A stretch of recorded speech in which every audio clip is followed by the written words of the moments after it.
যাদের মনিটাইজেশন আছে তাদেরকে বলছি এই কথা কেউ বলবে না, একটু গুরুত্ব দিয়ে শুনবেন কথাগুলো যদি আর্নিং করতে চান। আর টাইম পাস করে কি লাভ? এখানে এখানে এসেছেন আপনি 6 মাস আগে আপনি মনিটাইজেশন পেয়েছেন, আজ পর্যন্ত আপনার অ্যাকাউন্টে টাকা ঢুকলো না, তাহলে এখানে কেন টাইম পাস করছেন? কোনো লাভ নেই, সত্যি বলছি কোনো লাভ নেই।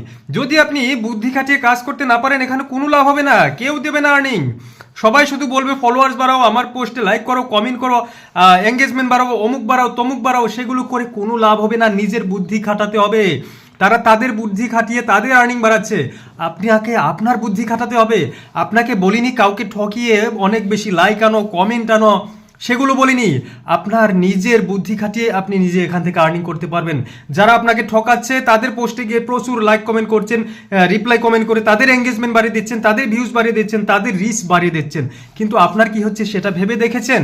আপনাকে ভাবতে হবে, আপনাকে দেখতে হবে যে আপনার কোন ধরনের পোস্টে, কোন ধরনের ভিডিওতে বেশি ভিউজ আসে, কোন ধরনের ছবিতে বেশি ভিউজ আসে।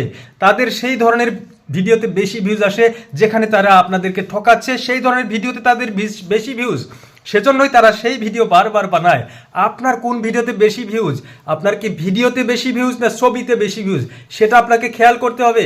যদি আপনার ছবিতে বেশি ভিউজ হয় তাহলে ছবি দিতে হবে। হ্যাঁ, দেখবেন অনেকেই শুধু good morning, good night, good evening এই পোস্ট করে। কেন করে? তারা বুঝে শুনে করে, কারণ সেই পোস্টে তাদের এঙ্গেজমেন্ট বেশি, সেই পোস্টে তাদের রিচ বেশি, সেই পোস্টে তাদের আর্নিং বেশি। আপনাকেও খুঁজে বের করতে হবে আপনার কি বড় ক্যাপশন দিলে বেশি ভিউজ আসে না ছোট ক্যাপশন দিলে বেশি ভিউজ আসে। শুধু গুড মর্নিং লিখলে বেশি ভিউজ আসে না ভালো করে ডিটেলস লিখলে বেশি ভিউজ আসে, বাইরে ঘুরতে গেলে বেশি ভিউজ আসে না ঘরের ভিতরে ছবি দিলে বেশি ভিউজ আসে। সব কিছু খেয়াল করতে হবে আপনাকে। খেয়াল করে কাজ করুন, অবশ্যই এখানে অনেক সফলতা পাবেন, খুব তাড়াতাড়ি পাবেন। কোনো কিছু না বুঝলে আমাকে কমেন্ট করতে পারেন, আমি জবাব দিতে রাজি।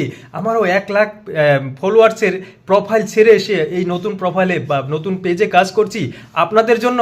একটু পাশে থাকবেন, আমি পাশে আছি তো আপনাদের।